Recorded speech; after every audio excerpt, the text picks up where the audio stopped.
persévérer, d'y croire surtout, quoi, parce que forcément, c'est surtout ça, je trouve, qui est important, c'est de croire en soi, parce qu'après, forcément, tu as toujours des gens qui sont autour, qui te disent d'y aller, de croire en toi et tout, mais bon, après, c'est toi qui l'as ou qui l'as pas, quoi.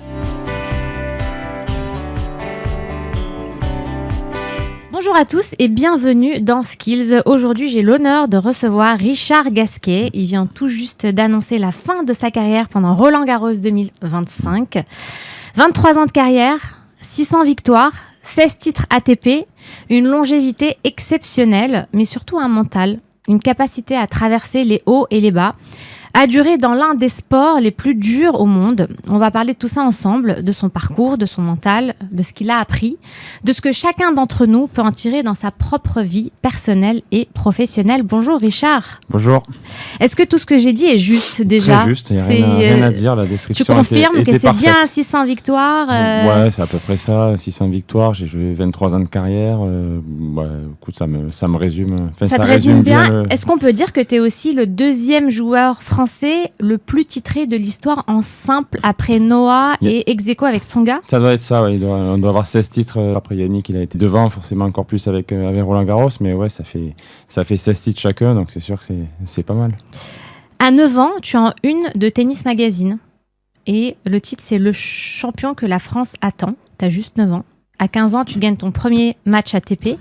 Comment on vit ça à cet âge-là, avoir le poids du petit Mozart du tennis ? Ouais, c'était un peu bizarre. C'est vrai que déjà la une du Tennis Magazine, je pensais pas la faire. Moi, j'avais 9 ans, donc j'étais dans le sud avec mes parents. Je me souviens que le photographe, il est venu avec celui qui faisait l'interview.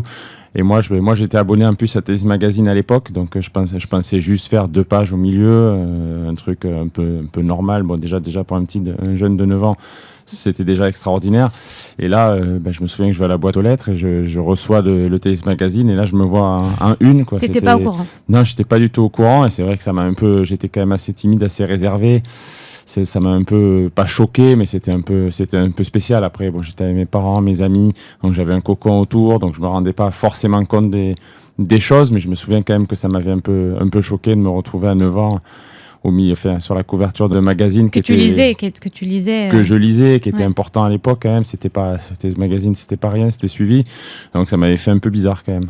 Comment on reste équilibré à cet âge-là quand on a c'est une grosse pression quand même ? J'étais équilibré parce que j'étais heureux dans ma vie. C'est certainement les plus belles années de ma vie. J'étais avec les amis, j'étais dans le sud. J'étais bien entouré. Ouais, j'habitais à côté du club, le collège, pareil, le primaire. Donc je jouais au tennis. Après j'allais à l'école, je revenais, je rejouais au tennis. J'étais avec mes amis, on jouait au foot. Donc c'était vraiment une très très belle vie pour moi. J'étais très heureux. Donc je pense que c'est ça qui me permettait de. On sent pas une enfance parisienne. Hein ? Non, pas du tout. C'est clair que il y avait de l'espace.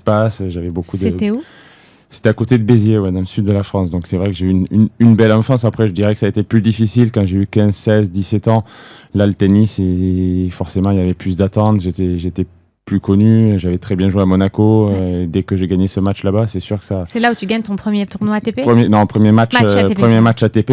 Et forcément, derrière, c'était plus du tout la même chose. Après, j'ai eu des moments un peu plus difficiles. Parce que c'est vrai qu'en France, il y avait beaucoup d'attentes derrière moi. Il y a une fédération qui est puissante, il y a Roland-Garros.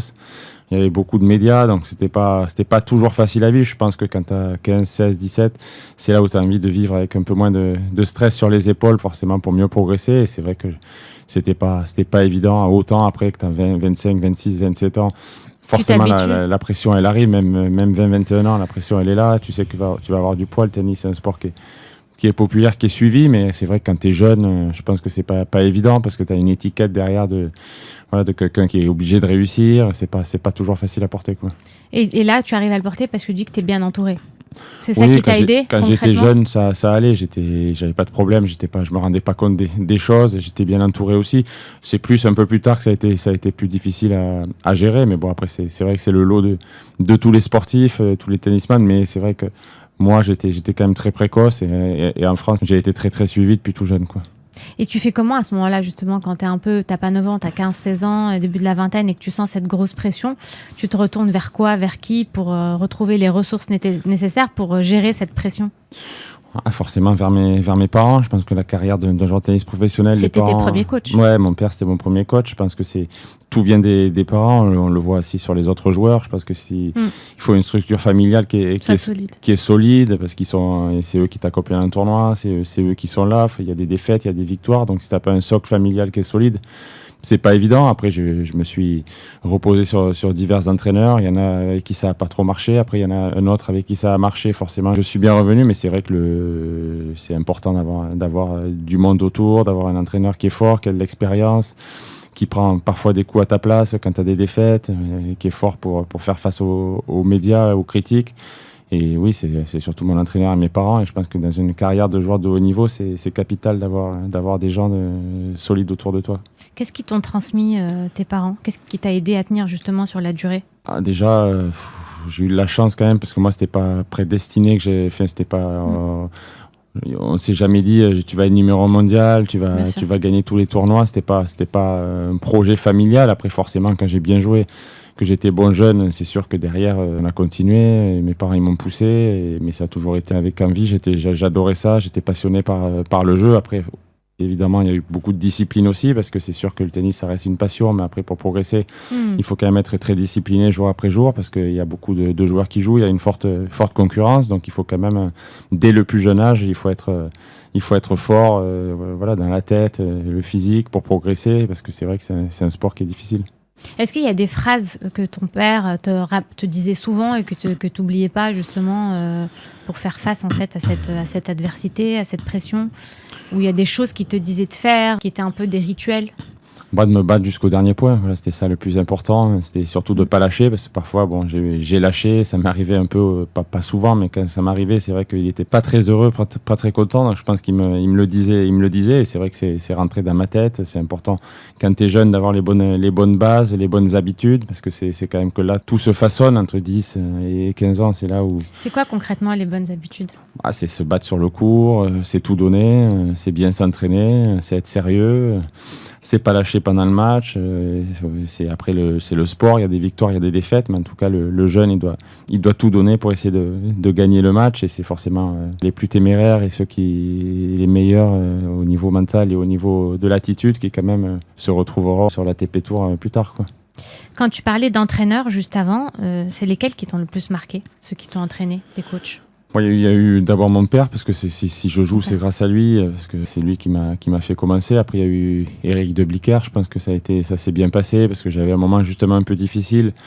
Je me souviens, j'étais descendu aux alentours de la 100e place mondiale, mais j'avais 17-18 ans, je stagnais un petit peu, et c'est avec lui que derrière je suis monté dans les 10 premiers un an après. Quel a été ton meilleur classement?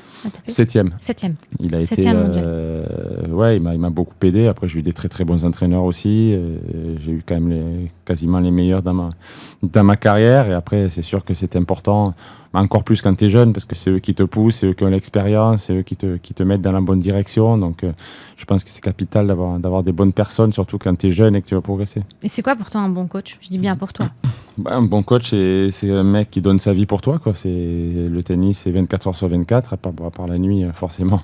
Chacun dans sa chambre, mais après, le projet doit être fort, on voyage énormément, donc lui non plus, il voit pas sa famille, lui aussi doit faire des sacrifices, donc il faut qu'il donne tout pour le joueur, et c'est ce qu'on voit à chaque fois. Voilà, les bons joueurs, ils ont eu toujours des personnes qui étaient derrière eux et qui donnaient tout pour eux, et il n'y a pas malheureusement d'autres manières d'arriver. Il faut vraiment qu'il y ait un entraîneur qui te dédie quasiment sa vie, quoi. Justement, quand tu parles nous on voit le tennis comme quelque chose d'assez glamour, mais c'est aussi, comme tu dis, beaucoup de voyages, beaucoup d'hôtels, beaucoup de solitude. C'est quoi le prix invisible, justement? Quels sont les sacrifices que tu fais personnellement et aussi niveau familial pour être le 7e mondial? Après, j'aurais signé pour me retrouver, faire une carrière comme ça. Voilà, ça a été le tennis, ça a été ma passion. J'ai pu jouer sur les plus grands tournois du monde. J'en ai rêvé quand j'étais jeune. Donc déjà, je peux pas me plaindre par rapport à ça. C'est quand même extraordinaire. Après, oui, forcément, quand t'es jeune, t'as pas totalement la même vie que les autres. T'as peu de vacances, t'as beaucoup l'été. Les jeunes, ils ont 2 mois de vacances. Nous, on a quasiment 2 mois de tournoi. Donc, en fait, ça s'arrête jamais. Il faut beaucoup de discipline, beaucoup de rigueur. Mais après, ça, tu l'as ou tu l'as pas en toi. Mais en tout cas, moi, je l'avais en moi, parce que c'était ma vie et j'avais vraiment envie de faire ça, quoi. Tu disais tout à l'heure, les coachs, les entraîneurs peuvent aussi prendre des coups pour toi. En 2009, tu as eu une affaire injuste de contrôle positif à la cocaïne. Comment tu as traversé cette période injuste ? Comment tu l'as traversé psychologiquement et où est-ce que tu as trouvé la force de t'y tenir ? Parce que c'est quand même injuste. Ouais, c'était pas facile. Bon, j'ai été innocenté assez vite, donc ça m'a aidé. Mais après, c'était très médiatisé, donc c'était pas facile à vivre. Il y avait beaucoup de gens. Je pouvais difficilement sortir parce que l'affaire était très connue à l'époque, donc ça m'a toujours surpris de l'ampleur que ça a pu prendre. Après, forcément, j'avais toujours ma famille derrière moi, mais bon, j'ai eu des coups durs, hein. C'était difficile, mais après, tous les joueurs connaissent des coups durs dans leur carrière. Si c'est des blessures, ça peut être des blessures, ça peut être autre chose. Là, c'est vrai que c'était un coup d'arrêt très, très brutal.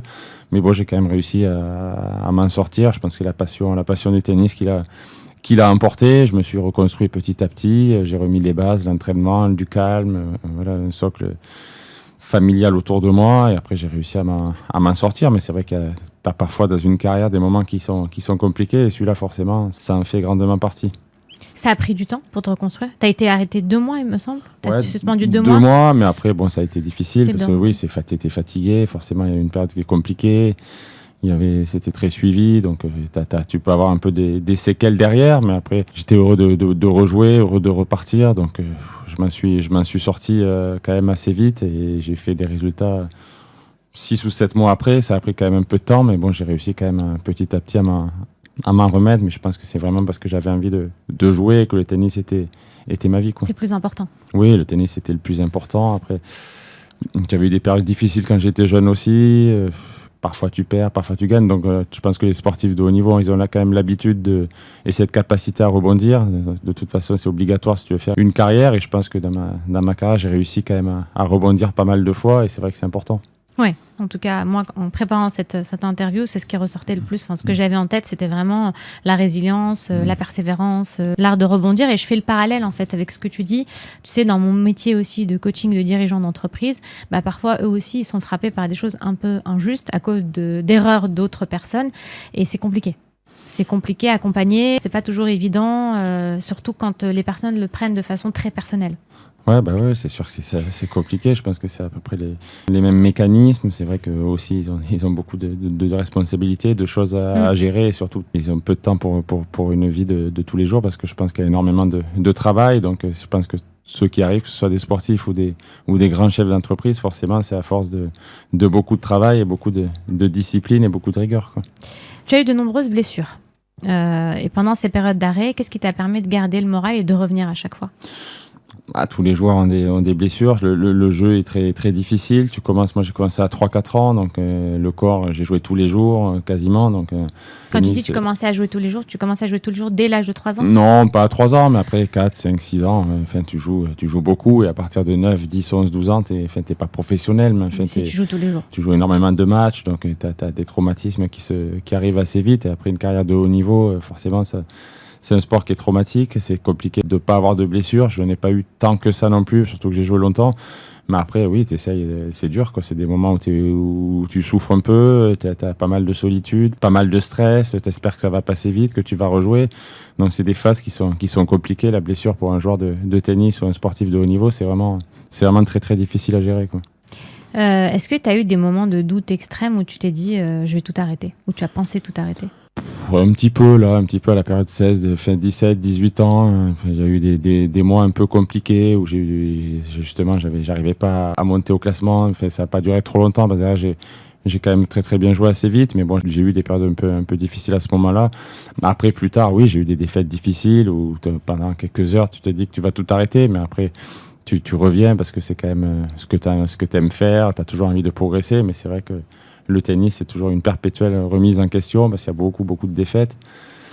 Et forcément, tu perds toutes les semaines. Donc, t'as des moments, des matchs qui sont très difficiles à accepter. Mais bon, t'as pas le choix. Il faut pas non plus être trop traumatisé quand tu perds et trop euphorique quand tu gagnes, parce que sinon, c'est compliqué. Mais j'ai toujours réussi quand même à m'en sortir, même si j'ai eu des défaites difficiles, quoi. Est-ce qu'il y a des leçons de vie que tu as eues et que tu n'aurais pas pu avoir en dehors du circuit ?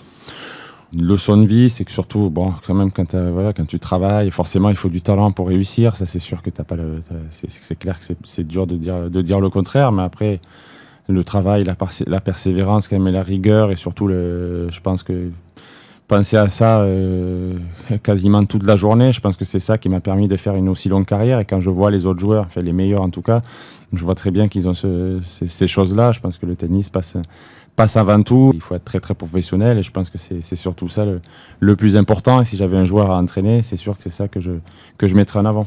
Je rebondis, je ne sais pas si tu as vu, il y a une vidéo qui est passée pas mal sur les réseaux sociaux où Patrick Mouratoglou dit à Serena Williams qu'en fait, si tu veux marquer l'histoire, il faut que le tennis passe avant ta fille. Je ne sais pas si tu l'as vu. Ouais, j'ai un peu vu. Ouais. Qu'est-ce que tu en penses ? Tu penses que c'est vrai ? C'est dur à entendre, hein, mais est-ce que voilà, c'est vrai ? C'est peut-être un peu extrême, peut-être. Je vois ce qu'il veut dire, mais c'est vrai que c'est un peu extrême.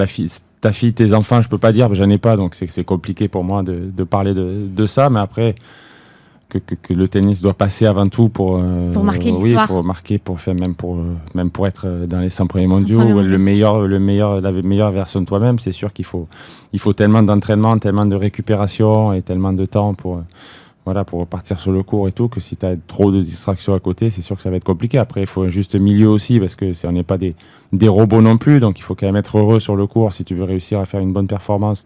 Il faut être équilibré dans la vie, donc c'est toujours savoir où est le cursus, où il faut faire des choses pour s'amuser un petit peu, pour pas penser qu'au tennis, mais pas trop non plus, parce qu'il faut pouvoir se reposer, être performant sur le court. C'est toujours une vaste question.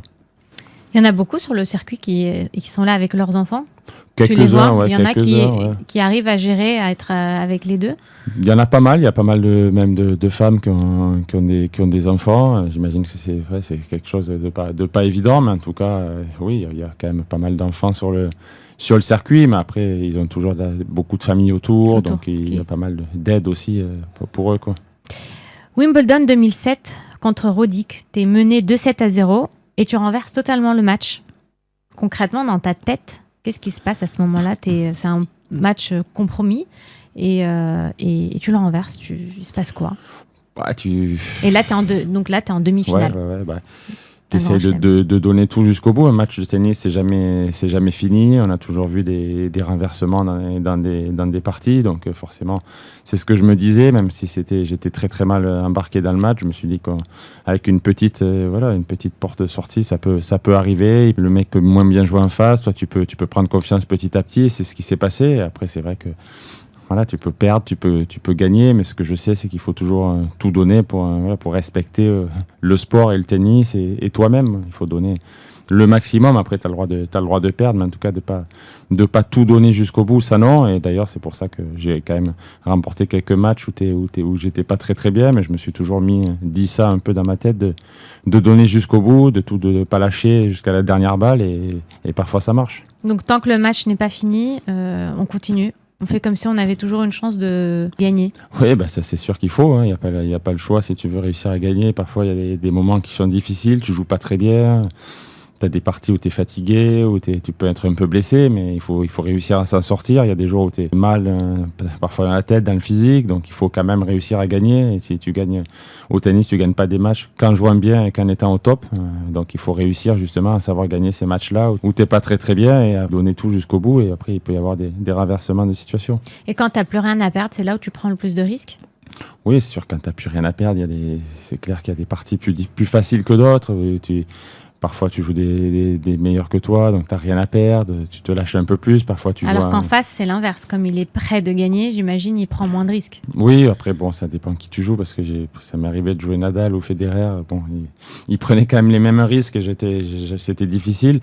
Mais après, une partie de tennis, forcément, il y a deux joueurs, c'est un combat mental. Même si tu t'échanges des coups, des échanges, mais c'est aussi beaucoup de mental, beaucoup de physique. Donc il y a beaucoup de paramètres qui rentrent pendant un match et c'est clair que c'est souvent quand même les plus courageux qui gagnent, quoi. Victoire en Coupe Davis 2017 avec l'équipe de France. On fait un coucou à Pierre-Hugues Herbert. Qu'est-ce que ça représentait pour toi de gagner en équipe ? C'était super, la Coupe Davis, ça faisait longtemps qu'on essayait de gagner, donc on avait perdu pas mal de fois en finale. J'en avais perdu sur la Suisse 3 ans avant. Ça avait été une défaite difficile à encaisser, donc ça nous a fait plaisir de pouvoir gagner ce match-là. Forcément, on était favoris, justement, c'est là où on savait qu'il fallait vraiment pas perdre. On devait gagner cette finale. On a réussi à le faire et c'est sûr que ça a été beaucoup de soulagement de pouvoir l'emporter, quoi. Et le fait que ce soit collectif, est-ce que ça a eu un sentiment de fierté plus important que quand c'est individuel Après, quand tu gagnes Roland-Garros ou Wimbledon, j'imagine que c'est extraordinaire, mais en tout cas, c'était top de pouvoir jouer en équipe toutes ces années parce que c'était des amis. Joe Tsonga, Gaël, on se connaît depuis tout jeune. Dès qu'on pouvait se retrouver en équipe, c'est clair que ça nous faisait un bol d'air parce qu'on a l'habitude d'être sur le circuit, d'être chacun dans son coin, chacun son programme. Donc là, quand on pouvait se retrouver et faire ces matchs de Coupe Davis, c'était fabuleux, quoi.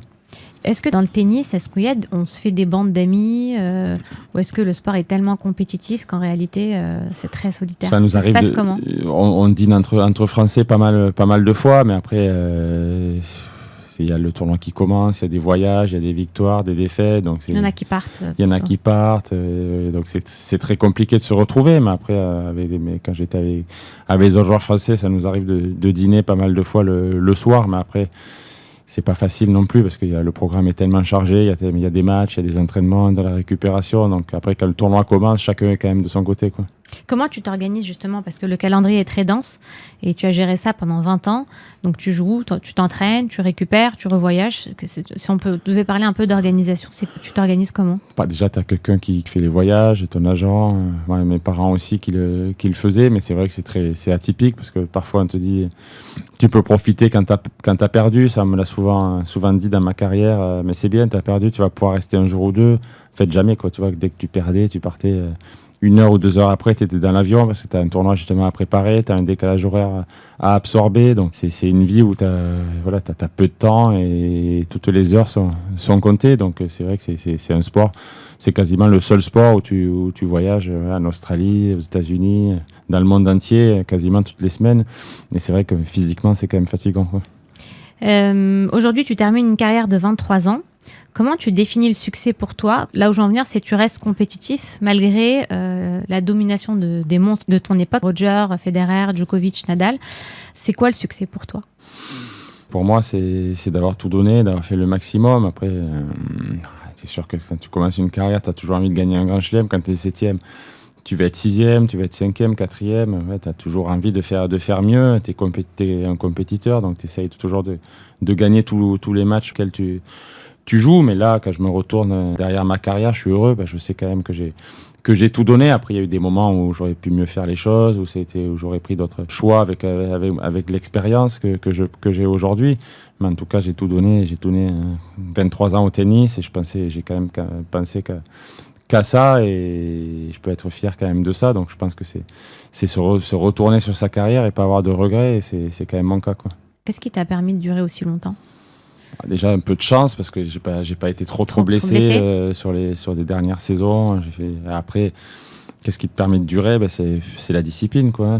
Forcément, parce que quand tu es plus âgé, le corps il réagit différemment, c'est plus compliqué. Donc c'est pas mal beaucoup de discipline et je pense que plus les joueurs jouent longtemps, plus je pense que c'est ceux qui sont le plus disciplinés. Concrètement, c'est quoi plus discipliné? C'est quoi? C'est la récupération. Qu'est-ce que tu fais que tu faisais pas, par exemple? J'ai quasiment rien fait, quoi. Entre 30 et 38 ans, j'ai quasiment rien fait à côté du tennis, quoi. J'ai plus de sport à côté. C'était vraiment ma journée était rythmée par rapport au tennis, à l'entraînement que j'avais, à la récupération, au voyage. Donc j'ai essayé vraiment de tout donner par rapport à ça. Après, pourquoi tu joues longtemps, il faut de la chance aussi parce que j'ai quand même été épargné pas mal par les blessures. C'est un peu, toutes ces choses-là, quoi. Quand on parle de ranking, tu as la pression du classement qui est assez permanente. Comment on apprend à vivre avec cette pression continue? Ça, c'est sûr que c'est compliqué parce que le classement, c'est important. C'est clair que moi, je le regardais toutes les semaines depuis toujours.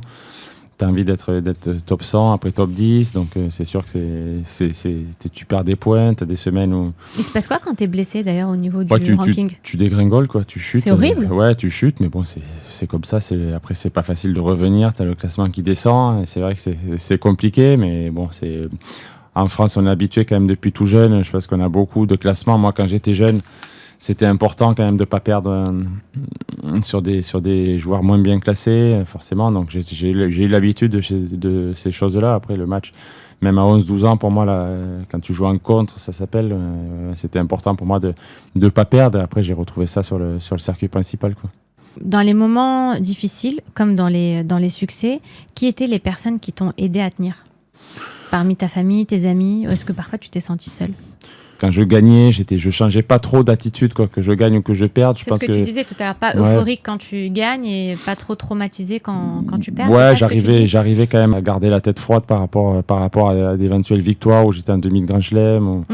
Ça changeait pas mon quotidien. Après, forcément, j'étais très très déçu quand je perdais, mais j'étais pas dans le gouffre et j'étais pas comme un malade quand je gagnais. Donc j'arrivais quand même à rester à peu près normal sur toute situation. Mais il y en a qui sont comme ça, on s'en rend pas compte.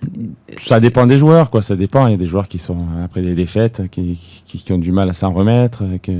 Quand ils gagnent, après, c'est plus dur après parce qu'ils sont montés tellement haut qu'après ils ont du mal à redescendre et c'est compliqué. Je pense qu'il faut essayer de pas être trop, d'avoir pas trop de montagnes russes parce qu'il faut être habitué à ça. Il y a des défaites, il y a des victoires. Il faut rester le plus normal possible en toutes circonstances. Je pense qu'en tout cas, c'est ce que j'ai vu, même sur les meilleurs joueurs, quoi. Ça me fait penser à Dominic Thiem qui avait remporté, je crois, l'US Open.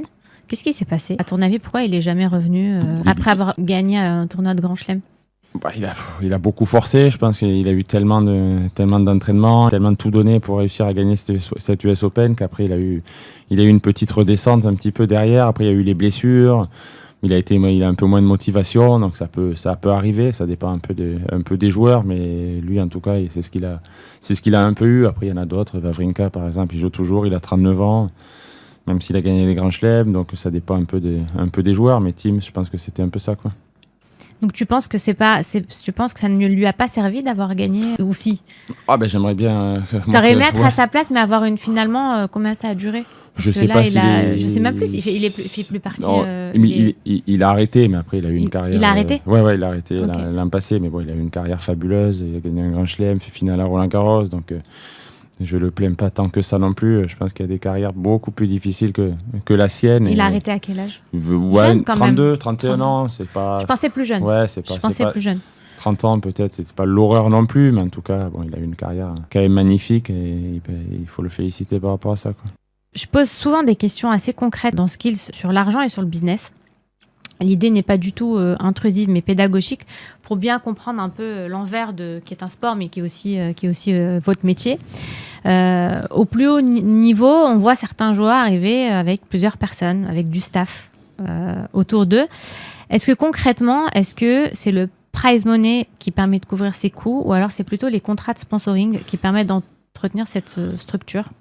Déjà, il y a plus d'argent qu'avant. Déjà, parce que moi, j'ai commencé, je crois que c'était en 2005, où il y avait, au premier tour de Roland-Garros, il y avait 6 ou 7 000 euros.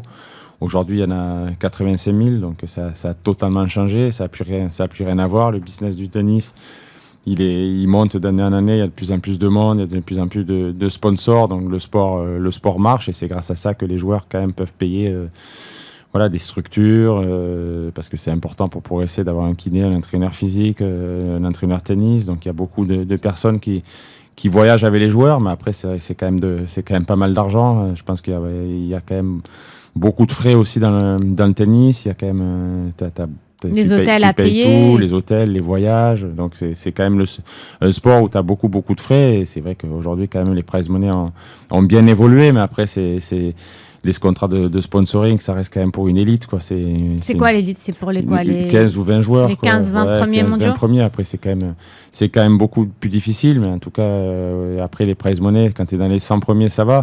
Mais si tu es en dessous, c'est compliqué de gagner sa vie avec le tennis. Donc, il y a quand même un tennis à deux vitesses aujourd'hui, quoi. Ils font comment, justement, ceux qui ne sont pas parmi, disons, les 30-50 premiers mondiaux, comment ils font pour financer une saison ? Ils sont allés entre 50 et 100 et plus, ils font comment ? 50, ça va, c'est surtout 100, 150, 200. Là, c'est compliqué parce que c'est des challengers que tu joues, c'est le circuit pas principal.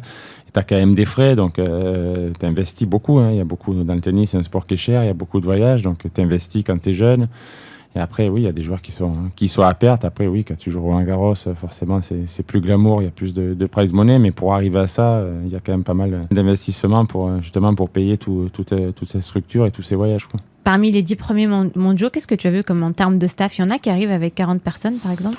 Bon, 40 peut-être pas. Après, avec les gens qui viennent les voir et tout. Les amis, la famille. Les amis sur les matchs, ça arrive d'avoir 70 personnes. C'est pas le souci, ça peut arriver. Mais après, sur leur cercle proche, je dirais que le maximum, c'est 5-6 personnes, quoi. Il y a toujours un agent, un entraîneur, un kiné, un entraîneur physique, les parents. Voilà, sur les très très grands joueurs, sur les grands chelems, ouais, il y a 5 ou 6 personnes qui accompagnent les meilleurs joueurs, quoi. Toi, avec le recul, comment tu as géré la partie financière de ta carrière au fil des années ? Je veux dire, à la base, tu fais pas ça pour gagner de l'argent, tu fais ça parce que tu aimes jouer au tennis. Tu fais comment, justement ? C'est comment ton rapport à l'argent a évolué entre tes débuts et aujourd'hui ? Bon, forcément, quand tu joues, quand on était jeune, même avec Gaël, avec les autres joueurs, on ne parlait jamais d'argent parce qu'on était en gagné, c'est sûr, mais on n'était pas du tout là-dedans, on était heureux de jouer. Après, on venait, quand tu viens, on venait de province, on pensait pas forcément à ce genre de choses. Après, quand t'es plus âgé, forcément, tu prends un peu plus les choses où tu réfléchis un peu plus à l'argent. Mais nous, en tout cas, quand on était jeunes, c'était pas du tout notre truc. On n'en parlait pas du tout. Après, oui, t'es pas forcément préparé non plus. C'est pas facile quand t'es jeune de gagner de l'argent. Bon, c'est mieux que d'en gagner quand même que forcément quand tu fais quelque chose, t'es heureux d'en gagner. Mais après, on n'était pas formé non plus pour ça. Donc, il faut faire quand même toujours attention aux personnes autour, ce genre de choses. C'est sûr que c'est capital, encore une fois, on en revient aux mêmes choses, d'avoir un socle familial, un entourage solide, justement, pour pas dégoupiller et garder la tête froide, quoi. Et tu as des personnes qui te conseillent, justement, au niveau de la gestion financière ? Ou tu t'es débrouillé tout seul Non, j'ai toujours eu des personnes qui m'ont conseillé. Je fais attention aussi avec mes parents. Je n'étais pas prisonnier de l'argent non plus. J'étais heureux d'en gagner, mais j'ai pas tout fait pour ça. J'aurais pu faire d'autres tournois. J'aurais pu en gagner plus si j'avais choisi de temps en temps le truc financier. Mais après, c'était surtout avec eux. J'avais quelqu'un qui me conseillait, mais j'étais pas non plus à penser à ça toute la journée, quoi. Quel conseil très concret tu donnerais à ceux qui nous écoutent pour persévérer dans leurs projets pro ou perso ? Le meilleur conseil que tu as reçu toi déjà ? Non, mais c'est de persévérer, d'y croire surtout, quoi, parce que forcément, c'est surtout ça, je trouve, qui est important, c'est de croire en soi, parce qu'après, forcément, tu as toujours des gens qui sont autour, qui te disent d'y aller, de croire en toi et tout, mais bon, après, c'est toi qui l'as ou qui l'as pas, quoi. Je pense que c'est quelque chose que tu as au fond de toi, et comme je l'ai dit, avec pas mal de persévérance, de rigueur, beaucoup d'envie et beaucoup de passion, je pense que tu as de quoi réussir, mais surtout, il faut croire en soi-même, parce que ça reste le plus important. Les réussites, c'est souvent quand même des gens qui ont cru fort à eux-mêmes, quoi. Tu dirais quoi au Richard qui a 20 ans ? Si tu devais lui donner un conseil, tu lui dirais quoi ? Prendre un peu moins la pression de temps en temps, parce que j'ai pris pas mal de pression sur certains matchs, pas mal de critiques. T'as toujours un peu peur quand tu perds de ce qui peut se passer, voilà, de ce que tu peux lire après, de ce que les gens vont penser de toi, l'image que tu vas dégager, ou alors un peu de... Voilà, c'est des choses qu'aujourd'hui, ça m'intéresse un peu moins parce que je suis plus âgé, mais quand j'étais jeune, ça me touchait forcément, et c'est un truc qui devrait pas, parce que même si c'est pas facile, je me dirais quand même que ça me touche un peu moins, parce que je pense que c'est des choses qui te font mal, encore plus en France, donc il faut faire attention. Pourquoi tu dis en France ? Non, mais je l'ai entendu dire plusieurs fois. Il y a beaucoup, quand t'es jeune, il y a beaucoup de lumière sur toi, quoi, parce qu'il y a beaucoup de médias, donc...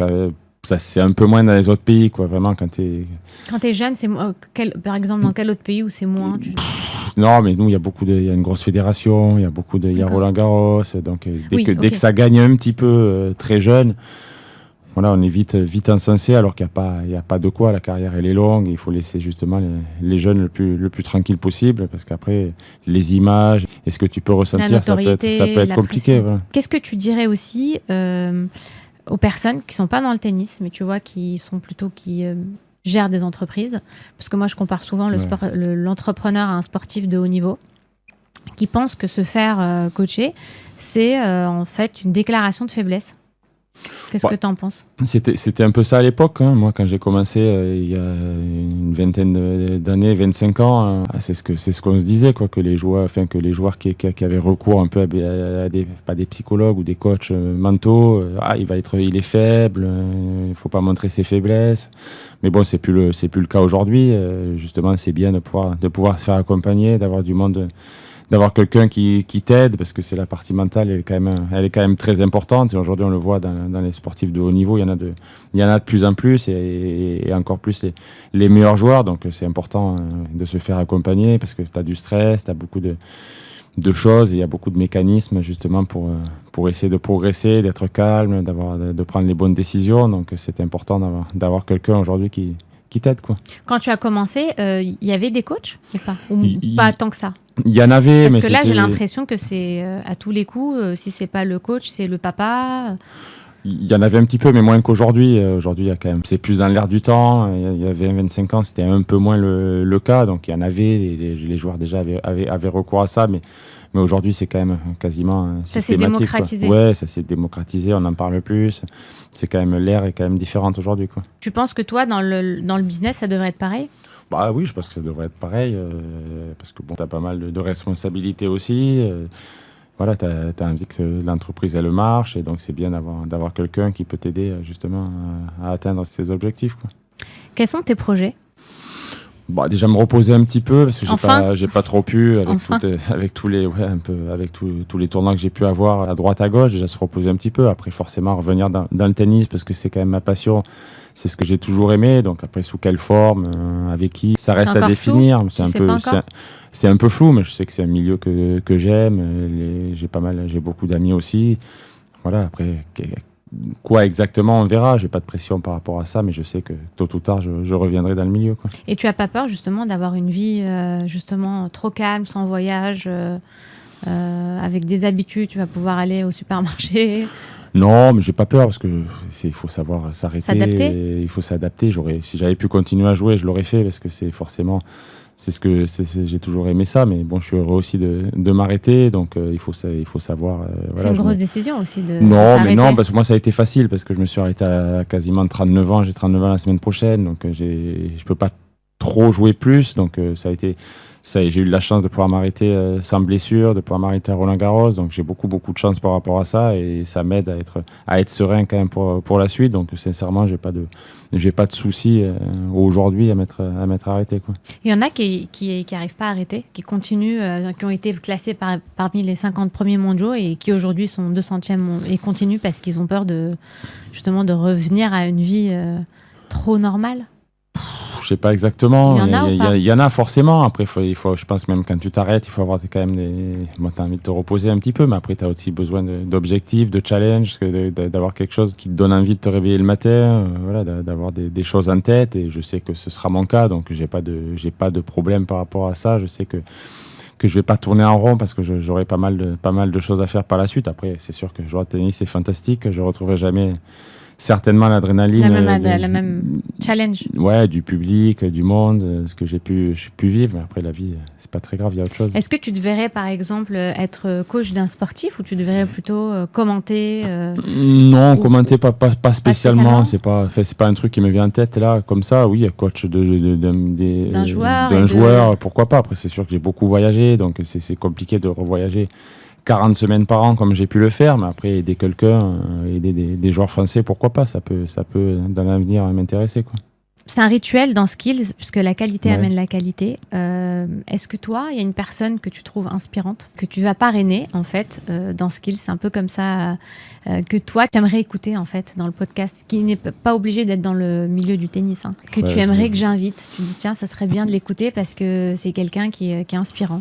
Moi, j'ai dîné il y a 2 soirs avec Nicolas Karabatic, un ami à moi. Ça faisait longtemps que je l'avais pas vu. Je l'ai suivi toute ma carrière. Il a gagné énormément de titres. Voilà, donc pourquoi pas essayer de l'inviter. Et je suis sûr que sincèrement, j'aimerais l'écouter, parce qu'il est inspirant. Qu'est-ce qui chez lui tu trouves inspirant? Ce qu'il a dégagé, quoi, son charisme, son professionnalisme. Ça a été le meilleur joueur de handball de l'histoire, et il a tout donné au sport, et c'est quelqu'un d'incroyable, et c'est vrai que j'aimerais pouvoir l'écouter. Si tu peux l'inviter. Eh ben, écoute, on va l'inviter. Merci beaucoup, Richard, pour cet échange très riche, très sincère, et tous ces partages que chacun pourra appliquer à sa propre vie pro et perso. Merci, Richard, et à très bientôt dans Skills.